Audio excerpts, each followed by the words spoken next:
আসসালামু আলাইকুম রহমতুল্লাহি ওবারকাতুহ।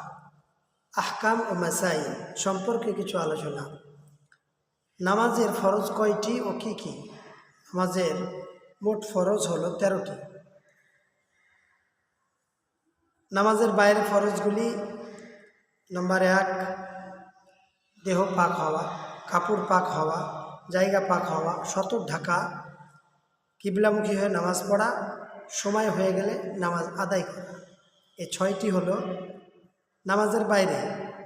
নামাজের ভিতরে ফরজগুলি কি কি? নামাজের ভিতরে ফরজ বা আরকামগুলি হলো: তাকবীরে তাহরিমা বলা, কিয়াম করা অর্থাৎ দাঁড়িয়ে নামাজ পড়া, কেরাত করা অর্থাৎ কোরআনের কিছু অংশ পড়া, রুকু করা, সাজদা করা, শেষ বৈঠক করা এবং ইচ্ছাকৃত কাজের দ্বারা নামাজ থেকে ফারেগ হওয়া।